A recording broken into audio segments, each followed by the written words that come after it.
What's up, guys? The wall is okay. So, today is the first day of In the Know interviews where we have different professionals talk about different topics that are relevant in the fitness industry. If you guys have any ideas or any topics you'd like to be discussed or any specific person you want on here, let me know and I will do my best to get them on here and talking about whatever you guys want to hear. So, today we have Austin Stout, which I'm super excited for. It is a lengthy video, but we're talking on the qualities of a good coach and what to look for in a coach. And just some background information on him. I'm going to be having Austin do quite a bit of these Q&A interview type deals that we're doing. So I'm really looking forward to everything he's got to say in the future of this. So that's everything on my list. What's up, guys? I'm here with Austin Stout, a very prestigious coach and competitor and gym owner. He's someone I look up to professionally and personally, and it's helped me out a lot over the past couple months, and I'm really excited to be here with him. So, here we are. What's up, Austin? Hey, I'm pretty good. How are you doing, man? I'm doing well, man. I'm so happy to have you here, man. This is so exciting for me. Yeah, I'm glad to be on. Like I told you, I really enjoy doing these, no matter if there's 10 people listening or, 150 or 10,000, whatever. It doesn't matter. I just enjoy talking. Man, you're extremely knowledgeable, and like I said, I'm so excited. So give us a little bit of background on you, man. Kind of where you're from, education, competition history. Okay, so I'm actually live in Central Ohio area, like we talked about.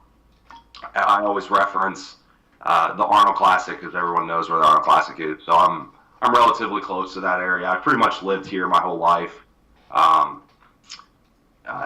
The extent of my traveling pretty much consists of bodybuilding shows. So, I've been around pretty much I'd say probably a dozen different states or so, cool. just from bodybuilding shows. But yeah, I'm pretty much a homebody other than that, kind of the hermit coach and just hang out here and do my work, like a good 12 to 15 hours a day and, yeah. Run the gym, and that's about it. As far as my bodybuilding goes, I got interested in it just from high school wrestling, really. With wrestling and with fighting and any sport like that, the way that people typically make weight classes and cut weight, if you will, is usually not the healthiest thing. Performance tends to suffer. And you can really tell, you can see it just if you watch like UFC on TV. You can tell when someone sucks down a lot of weight and then their performance is very poor. And, and if you're looking at high school sports especially, you don't have a day and a half to rehydrate and eat and do all that stuff. So I thought there had to be a better way. So I got interested in nutrition. Actually picked up, I think it was a Beverly International magazine, and they had some dietary outlines and stuff on there. And granted, it was very generic, but I kind of figured out how I could plug stuff in to fit, what I needed. And I started using that because I had an idea of what weight class I wanted to wrestle and, how lean I needed to be to pass the new testing guidelines that they put into play with hydration and whatnot. So I basically ended up on a full keto diet by the time the season started, which got me to where I needed to be, but obviously performance-wise wasn't very good. So yeah.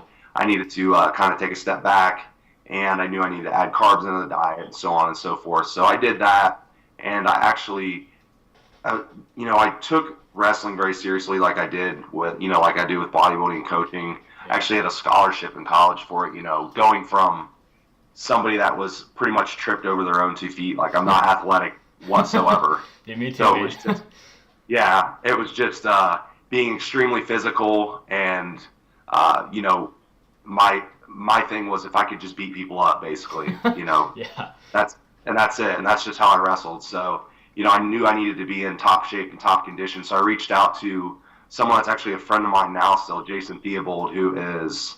I regard him as a really good coach, and so he basically, I knew he helped out some other high school wrestling teams, so he basically did some nutrition stuff for me, and I followed a template that he gave me most of the year and kind of made some little tweaks to it as the year went on and learned some stuff, and I decided I was going to do I was super interested in nutrition. I kept reading and supplementation and training and all that because I was using basically bodybuilding style training. So after I was done with wrestling, I went straight into bodybuilding, my first bodybuilding prep, which was, I actually started it because wrestling ends around March. That's when the state tournament ends. I went straight into prep about a month after that. So I was actually prepping through my senior year of high school, the end of it. While everyone's skipping school and getting drunk and doing drugs, I'm bringing all my food to school and, which I'd been doing anyhow. But, of course it got even more extreme because I was getting hungry and tired and all that stuff. So I did my first show that next fall, and I was hooked. Like a lot of people, they just get hooked. I've done, let's see, I think I've done 7 shows now, something like that. Awesome. And I did a couple shows. I did one show in the NGA, National Federation. I've done couple various like NPC shows. I think the other 6 were actually NPC shows. And I've won a couple shows, actually won overall, 2 overalls. Did the NPC Team Universe in 2012, which is definitely the biggest show. Obviously, national show is the biggest one that I've done. Placed in the top 5 there, which was really cool. In front of like a huge crowd, obviously, awesome. Like Dave Palumbo there interviewing people, all that stuff. So that was cool. That's awesome, man. Yeah, that was a really good time. I think my last show was actually 2013, where I barely made it into the middleweight class. I knew, it was just time to grow with my height and stuff. So I just started prep this year, and I'll be a light heavy this year. So I'm kind of dabbling with the idea of doing classic physique. I don't know. I know that they moved all the weight requirements up, so I can make the weight class now. Before I'm not sure that I could have without really kind of ruining the way I look. Because unfortunately, I'm white, so I don't have bubbly muscle bellies. Yeah, the Phil Heath look. So right. So I do go flat, and I don't look good when it goes flat. But I do have good shape and good flow, small waist and wide shoulders and all that. So I might just cross over and do both. But yeah, that's pretty much my history in bodybuilding. Man, I saw the picture of your legs on I think it was on Instagram or Facebook a few weeks ago. Man, dude, your legs are nuts, man. Yeah, they've awesome. They've always been a strong body part, though. I mean, I've always, I've had a hard time getting my upper body up. My saving grace is that my clavicles are very, very wide, so it can hide some of the lack of depth in the upper body in some poses because it just makes me look bigger on stage. So I'm one of those guys where in a t-shirt, I have like a 3XL t-shirt on, which I look big in because I'm wide, but if I had a t-shirt that was tight around my arms, you'd be very unimpressed. Dude, that's how I feel, man. And this is one of the only shirts I could find real quick this morning. I'm going to keep my upper body out of this, just my head in the video, so no one can see. I always tell people, though, it's it depends. If you want to compete, you can be a gym bodybuilder or you can be a stage bodybuilder. I don't look small in the gym. You can tell. I train. I can look big in the tank top because I'm pretty lean, but I'm not like the dude in the gym. They're like, holy shit. Yeah, exactly. But you get on stage and those guys, if they're missing a bunch of body parts, then they just get exposed and they don't, they don't look good. So it doesn't really make any difference then. When's your show? I know you were having some issues dealing with a few things I saw, but you are officially in prep now? Yeah, so I just started, and I don't have a specific show in mind, but it's looking like probably the end of May, early June, and that's if I'm not ready before that because, I'm decently lean, all my abs are visible, which for me, that's good because normally I hold fat and abs. I'll have glute striations and no abs. Oh my gosh. So I'm just weird like that. So, I think realistically that'll be a pretty easy time frame. And, for anyone that kind of followed all the adrenal health issues I went through, my goal is to give it me enough time to not bury myself in that regard again. You know what I mean? Yeah. So that's the only reason I'm stretching it out, because realistically, I think I could probably be ready in like 8 weeks if I wanted. I think so too, for sure. So just trying to play it smart, you know. Now, did you go to school or anything after high school? Yeah, I have. Well, you know, at first I did the whole personal training, and I personal train in the gym and everything, which I do a little bit now in my gym, just because I do enjoy helping people one-on-one, when I have time, that is. Yeah. But I did, you know, I have personal training certification. I have strength and conditioning certification from a couple different places. I have actually have like a couple kind of off the wall certifications, like a holistic nutrition and some different stuff that just gives me a broader scope of certain things.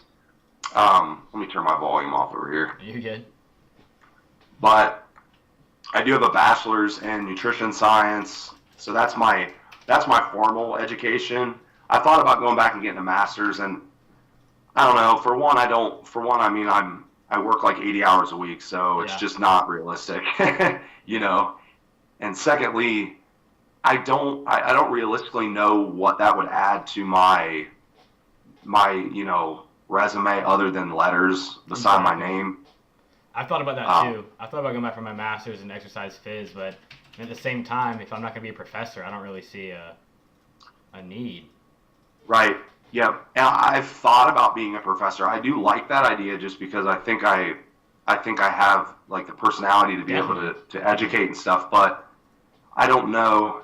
It's just not in the cards for me, but I'm still young. I mean, look, most professors aren't in their 20s. Yeah, exactly. Yeah.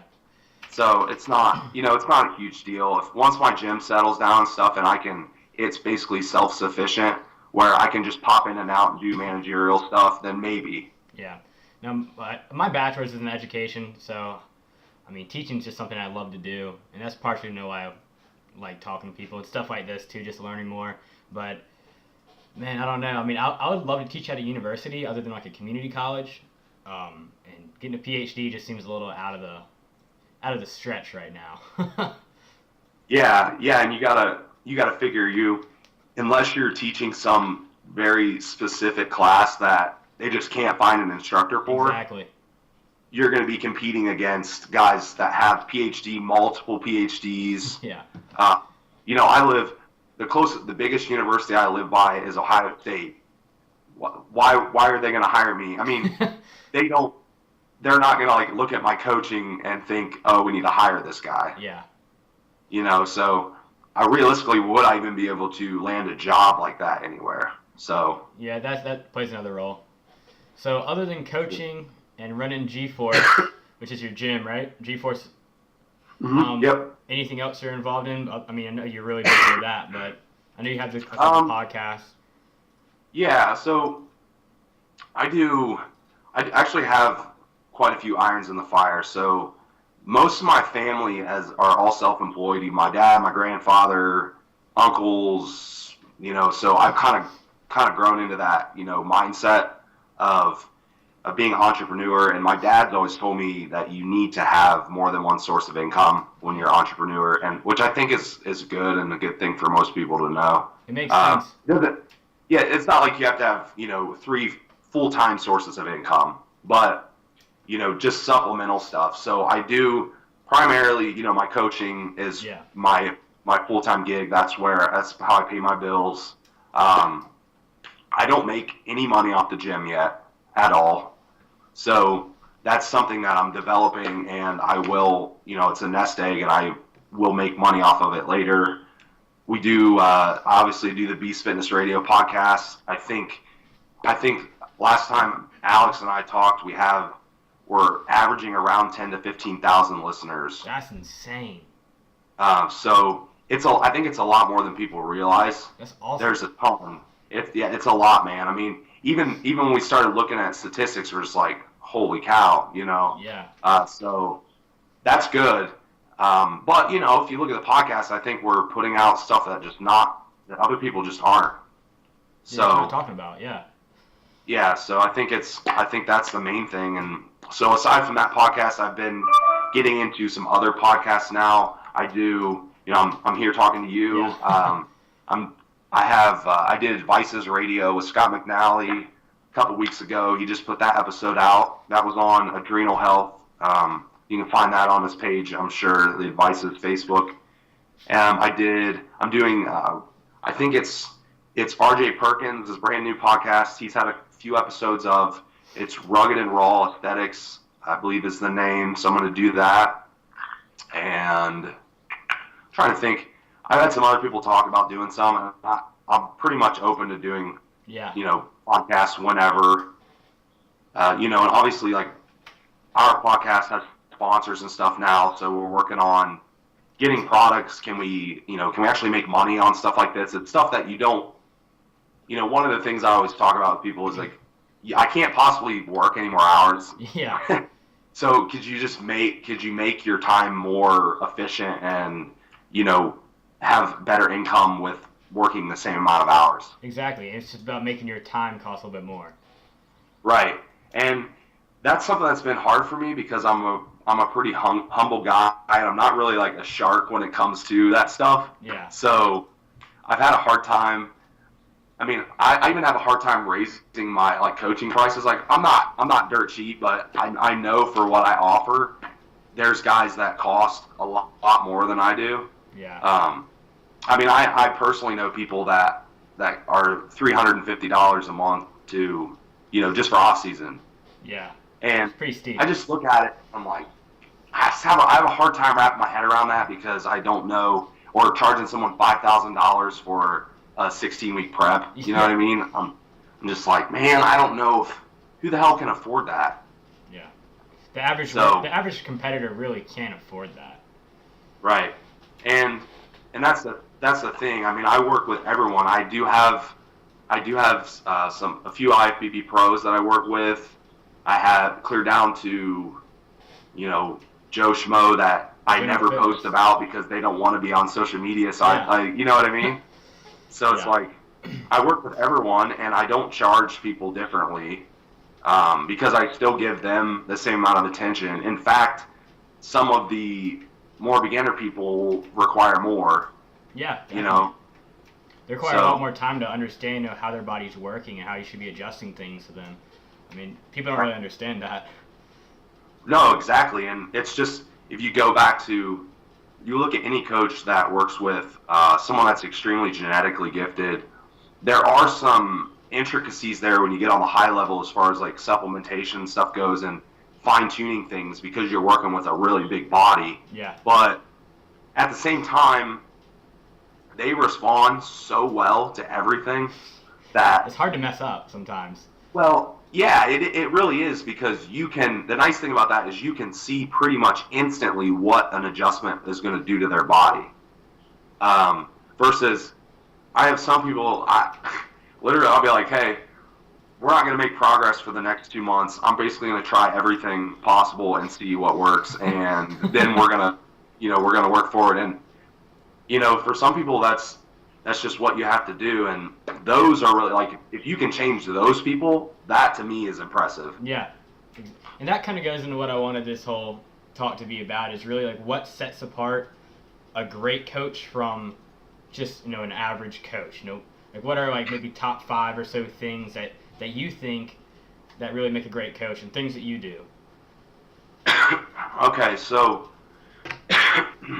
excuse me, I've been going through a cold this week. Me too, man. This weather change is nuts. Well, in Ohio, we actually just had a record high of 63 degrees in February, and then we had a winter weather advisory of like 5 degrees and snow emergency 18 hours later. It's crazy, man. Ohio sucks. It's literally just like bipolar all the time. But anyhow, so some of the main things I would say, and this is one that most coaches will say, is probably communication. And I'm going to pitch this a little bit differently because I think when people think communication, they think who answers emails like the fastest way possible. And I'm usually pretty good at response times. If I always tell someone if they don't hear back from me within a certain amount of time, then I either didn't get their email or I'm I'm in fact dead somewhere. So, I'm gonna email them back in a good amount of time. But I think with communication also, being thorough in communication, like it doesn't take long to email someone a one-word response like looks good. Yeah. You know what I mean? I see that. Like I see people that pay bigger name coaches a lot of money, and that's the kind of responses they get. Like they don't get what do you gain from they don't get anything back. They're like, oh, they answered me in 5 minutes, but I'm like, yeah, they gave you 2 words. Yeah. What are you really gaining from that? Like what kind of what are you learning? Right. You're not learning anything, and in fact, I mean, it seems like a waste of money to me, but yeah. That's That's theirs. to each their own, I guess. But like I said, with communication, being thorough, I can't possibly answer someone in 2 minutes every time just because it takes me longer than 2 minutes to type their response usually. So even if I'm not making changes to people's plans, because I mean, there's plenty of times where I get an update and stuff's going good and I don't make changes, So, but I'm still going to say, hey, this is what I see this week. This looks good. This looks good. Let's think about, and I'll normally like leave them with something to think about, and we'll move on to the next week. So just so that they keep their gears turning. I think people. And they're always. I think people really think that they need to have a change like after every update, and that's a misconception. I think people don't quite get. Yeah, they have a hard time with that, and especially when it comes to, I mean, with nutrition, but especially when it comes to training, even more so, because I get folks that, like, for example, that just want to do training programming with me, and like they do their own nutrition, and I don't get that a ton, but I do get it sometimes, and they look, well, I want to program a new program every week or every month. I'm like, well, you might need one you might need a change to your program next week, but I mean, if you're progressively overloading and you're making progress and you're hitting PRs or whatever every single week, then why would I give why would you change program? it? Right. So the biggest takeaway there is you pay a coach for some kind of result and progress. You don't pay a coach to entertain you with changes. Exactly. Basically. So that's basically the takeaway with that. But I would say, outside of communication, and I added obviously being thorough, and then I would say being thorough would also be a separate point in itself. And in that regard, just addressing everything that needs to be addressed. I mean, I see a lot that you can get a result like this. Another coach can get the same result as I get, for example, but do twice the damage to somebody. Yeah. You know what I mean? Because let's look at a contest prep, especially at a high level, where you're talking about maybe high levels of supplementation, or whatever it might be, or just someone's body that metabolically, people that maybe shouldn't even do preps because they're just, it's very damaging to them, but they're going to do it anyhow. Yeah. So, at a point I'm looking at how can I optimize health while still getting the same result.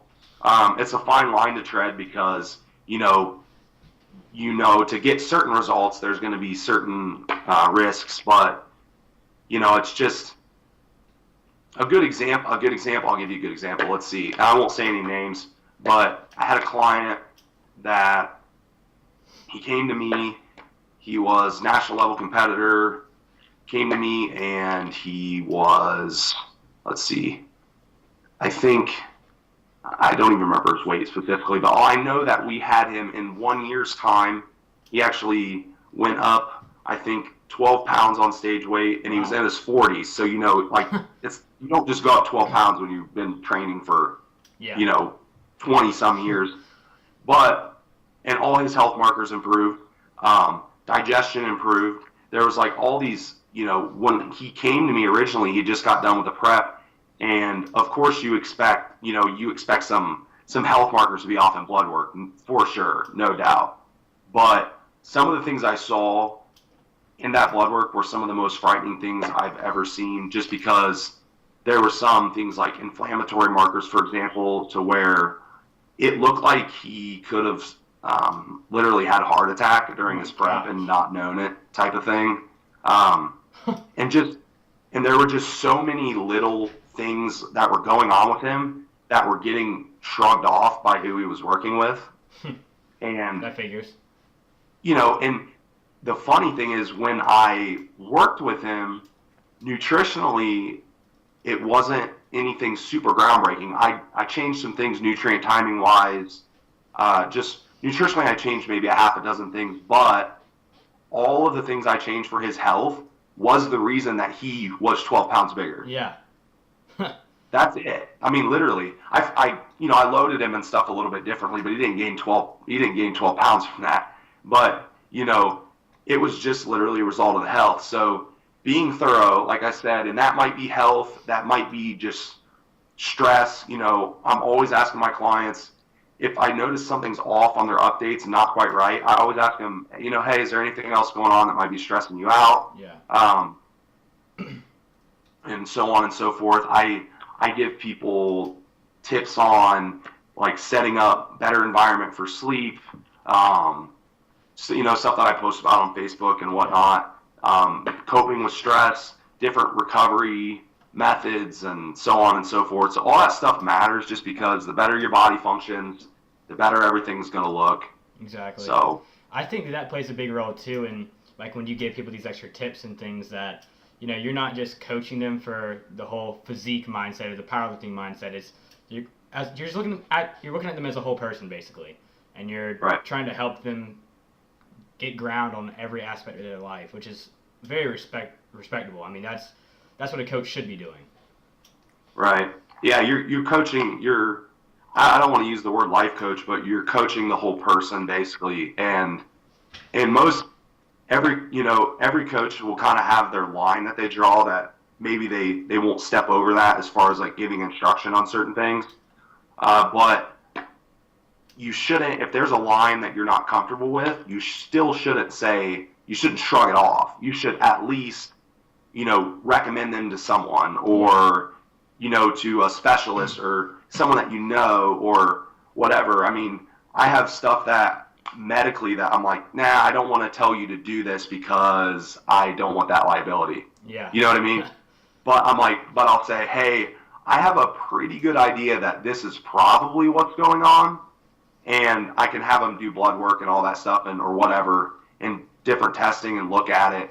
But at a certain point, I'm going to say, hey, I need you to, go see your doctor, or I even once in a while can get people into my doctor, which is very hard to do, but sometimes, I'll get them in there, and he's always good about helping them. So you should be able to help everyone with everything. Now, if a client's coming to you and they're just basically, there's a difference between helping them with issues and stress and them telling you about their whole weekend step by step. Yeah. So, sometimes that is one thing as a coach that you have to be able to draw that line, because if you have a decent amount of clients, I mean, your time still matters. You can't sit there and play grab ass all day long with the client. It's, as much as I wish I could, they would have to pay me like thousands of dollars like per client to be able to spend all that time. Yeah. You know what I mean? So, but yeah, that, like I said, number 2, probably being thorough. I would say 3, results obviously has to be one of them. And I think when you look at results, obviously it's going to be whatever result they want, but also being honest about what results that they can get and what results that they should be getting. So sometimes they might have a goal of like losing a certain amount of weight or doing a certain show or just prepping in general or whatever. And I might look at them and go through a consultation, and I know that metabolically they're just not ready. There's no way. I could probably get them there, but there would be consequences that just aren't necessary. So I might say, okay, this is, that goal's great, but we're going to need to do this, and this first before we do that. And sometimes people are like, nope, that's stupid. I'm going to go to someone that'll help me with my goal. And and that happens every once in a while. And I try to explain to them, I really hope that you don't make that decision, because I kind of maybe tell them what some of the consequences could be, without trying to be a jerk about it. Yeah. But unfortunately, that happens sometimes. If they can't get what they want right away, and there are other steps in between what they want, they don't like that. But you have to be honest, and we can make honesty a point there. That honesty goes with the results. Just because I'm not going to tell someone, hey, you're going to be IFBB Pro this year when obviously they're not, or they shouldn't even be prepping in the first place, or whatever it might be. So honesty, obviously results, and results comes with experience, education, all that jazz. I would say biggest thing with coaching is it's not necessarily something that you can read in a book. You can gather most of your information from literature, from education, from cues like that, from learning from people, but there are certain things that you just aren't going to pick up that way. And experience plays a big role. What's that? Experience plays a big role.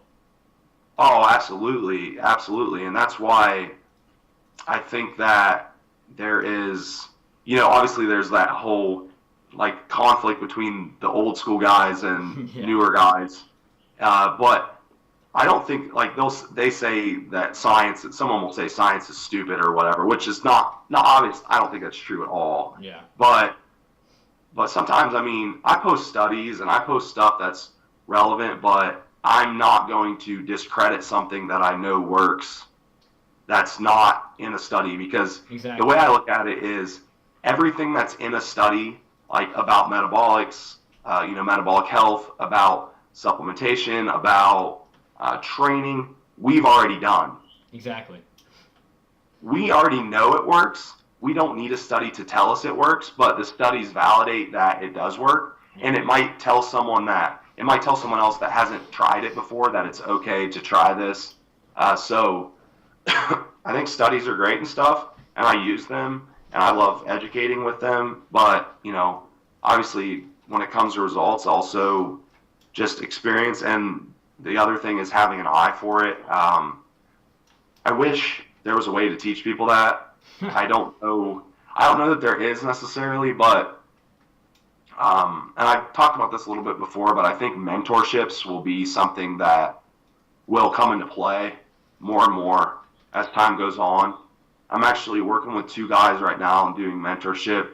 Cool. I coach them also, but we just kind of extend the coaching, to a little further degree, and include some different things in there so they can also learn more along the way about situational stuff, scenarios and things like that. Yeah. So, and I would say lastly, when it comes to results, is also personal experience. So I don't think that you necessarily have to have been competing for 20 years to be a good coach, because I haven't. Obviously, I'm 26, so, yeah. But at the same time, you had to have, in the time I've competed, I've gone through so many different issues in a very short amount of time that I feel that. Yeah, I have a ton of experience, and not that I've abused my body. There's certain things that I push too hard to do just out of experimentation, but at the same time, a lot of it's just that I have a lousy body when it comes to certain things, and so I've just learned a lot from my own issues, Yeah. So there's nothing wrong with that, and it's, just like I see all the time a really genetically gifted coach that has, doesn't have to necessarily suffer really bad to get in shape, or they gain muscle easier, whatever. They have a different coaching mentality than someone that has to do those things. Yeah. You know what I mean? So if you haven't, I'm not saying this is 100% true, but I see it a lot. If you haven't suffered yourself, and I guess I'll use the word suffer, but, suffered yourself or gone through things like that, then it's hard to help people that are going through, bad situations or really rough scenarios, preps, whatever. For sure. I see that, like you're saying, with these people, and they can just do, like we talked about earlier, when someone can just basically do anything and they're going to look good. I mean, they don't have the same mentality. They don't have the same, just like you said, experience to know what to do in a certain situation because it's happened to them, or it's happened to another client because they just think, just do this, and it's straight sailing from there. Right. It's never really straight sailing from anywhere. Yeah, and that's why you run into issues with textbooks and stuff, because most of the people, they don't go by it. They don't go straight by the textbook. Their bodies don't work like that because there's an adaptive process that goes on. It's such an adaptive process, and everything you do is about adaptive process. I mean, it's all context. I mean, you can exactly. And hell, the thing is, you could take one person and they could do 5 preps and not one of them be the same. Yeah, very true. They could start at the same exact calories, same exact training, same exact cardio every single time and still not have the same prep. And I think that's where people need to find a happy medium between science and just anecdotal and experience and things like that to just make the best of both worlds, other than just picking one side versus another side. I mean, it's like the whole if it fits your macros versus clean eating bullshit that you see. It's really more of a mixture in the middle there. Right. Yeah, I think science is really good for initially setting up programming and things like that. Give you hey, this works or whatever. Give you some good cues about how to set things up, like training programming or metabolically how to do certain things. And then from there, everything is basically just biofeedback. Yeah.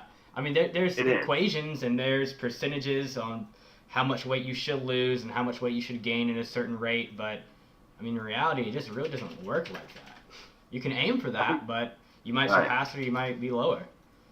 I think I made a post about that. I think it was yesterday. Did you? Even. I said something about, formulas are fine, or, some basic calorie math is fine to set up a program if you want to use it, but it should pretty much stop there. Yeah. And that perfect 500 calorie deficit you created. I did see that, yeah. Or whatever I said. I forget. But, yeah, that's totally the truth. So I'm trying to think if there's...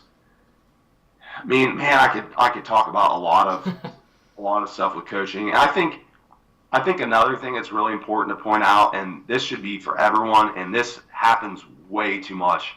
And this is probably the number one thing that really makes it hard for me to like a lot of other coaches. And I try to like people, man, I really do, but because I'm really easygoing and I don't like confrontation, but I could probably just make a whole entire podcast episode just blasting people. Yeah. If we wanted, but yeah, I've seen some pretty crappy things. Yeah. The biggest thing is probably because we have social media now, obviously, and it's pretty much the main form of advertisement for coaches, which is great. That's fine. But I think the biggest thing is making what you see what you get. What people portray on social media is often not how they coach. It's a lot of the time not what you get. Just because, and I say this because I've gotten clients from just about every single big name coach, guru, whatever you want to call it, and they're doing darn near the opposite of what they talk about on social media. And I don't think the issue is that they don't know what to do, because I think that there are a lot of smart coaches. I think the issue becomes you have certain clients that aren't going to necessarily heighten their name anymore in the industry, so they get a lot less attention. And when they have issues, this is what happens. Like, we'll use a contest prep. They're in the prep, their body starts really fighting back. there's some issues that are coming to the surface that are pretty evident, but for a really, really popular client, someone that's going to make them, more popular, they are going to stop, address the issue, figure out how they can best address it to continue making progress with the least amount of, damage to the body. Yeah. With the other client, they're going to push them harder, add more drugs, and do that repetitively, in which there's times when that's all you need to do, but there's other times where you do that repetitively and you're going to run into issues, and these are the clients that are getting hurt. It's not the people you see on social media that they're advertising aren't getting hurt. No, they're the people that have, just like you said, man, it's the people that bring them more clients and more money are going to be the ones that they invest in. Yeah. It's so shitty. You're exactly right. And every single one that I've gained from these other people, that is pretty much to the T what happened to them. Yeah. It might not have been a contest prep. Maybe it was after a prep and they were just trying to basically normalize their body. Or maybe it was just an off season. And I've even gotten things like off season where they took them down to a check-in once every 3 weeks or once a month. And, and they were paying the same amount of money for it. That's terrible. And I'm like, what? And, and the thing is, a lot of these clients, they go with it for a long time because they pay for it and they want to trust their coach, right? Yeah. So they do it for a while and eventually they're just like, this is just not right. And so, yeah, I would say make what you see what you get. And I've posted about this, and I won't call anyone out specifically. I never have. I probably never will. But I see this stuff all the time, and I just wish, if they know that these clients, they're not going to pay as much attention to them, just don't take them, please. You know what I mean? I don't care. If you don't want them, then just don't take them to pad your wallet, because you know at the end of the day that you're not going to, give them the same amount of attention. I've even had people tell me that they were told, their coach was at a show with their pro client while this client was competing, or, several other clients were competing, and they basically lost communication with them and towards show day, or they didn't hear back from them for 2 days before a show because they had their away message up because they were with the such and such client. And I heard about that at my last show, and as bad as I want to say names too, it's just not the way to approach it. But the dude was telling me I was working with this guy, and he was doing 2 shows, I think, back to back, and completely lost communication, did not get anything. He said it was the worst he ever looked, and then it leaves a bad taste in your mouth when you see someone that you kind of look up to, that you've seen through social media, and then you hear about that, and it's like, oh wow, they're really not worth anything that they say they are. That's terrible. Yep, and I think some people would be seriously blown away if they knew who some of these people were. Oh my gosh, 100%, man, 100%. But before I want to say anyone's name, I'll go ahead and leave that subject there. So I think it's easy, I think that's about 4 points we touched on. Let me see if I think of any other really good points. So we touched on results, basically transparency as a coach. What you see is what you get. Communication. What was the other one we talked about? Being thorough. Yes, being thorough. I think those are probably the main things, and I think maybe if you wanted to add, that covers most everything, but if you wanted to add one thing without getting into specific details of topics within topics, I would say probably just being personable to people. Yeah. If you have the personality of a rock, then you shouldn't be a coach. Don't be a coach. Yeah. Just don't. I don't care how smart you are. And you don't have to, you don't have to be best buddies with every client. I have some clients that we click better than others. They might throw a joke into the end of their update, or I might throw just something funny in there at the very end or whatever. And that's fine. And some clients, they're real straightforward. It's just they get their update, I respond, they're good to go, whatever. That's cool. They're about their business. We have respect, right? But you have to be adaptable, and I think I didn't mention this in the education portion, but I also minored in psychology, so that's like that was paramount in what I do, and I've gone through and done tons of stuff with people like on eating disorders, just people that have just bad relationships with food and just bad relationships with the physique industry altogether because somebody really set them up to fail or whatever. But so I think being personable is huge. You need to know how to talk to people. You need to know how to basically work with any type of personality. And if you don't, you'll either be not a very good coach because your communication skills will be poor, or at the very least you'll extremely limit the amount of people that you can work with. Yeah, I agree. So. Well, those are some really good points, and I mean that's something that I think a lot of people need to hear, and maybe that'll help them make a decision on, who they should work with, and without us saying names. Yeah. But so how can people reach you if they want to get in contact with you anymore? Okay, you can reach me on Facebook at Austin Stout. You can find me on there. I think I have a picture of me holding a giant fish fillet, raw fish. Yeah, it is that. So you can find that. Instagram, it's Austin ST8 is my Instagram handle. My email is DATAS, the number 4, and that's at AOL. I still have an AOL email. I don't care what you say. Dave Palumbo. Do what? Dave Palumbo has an AOL email. Okay? Dave Palumbo, man. Oh my gosh. Hey, I'm telling you, how many? I'm sure he probably gets more emails than me, even though I get a shitload of emails. It still works for him, right? Yeah. I'll put all this stuff down in the description box so everyone can reach that as well.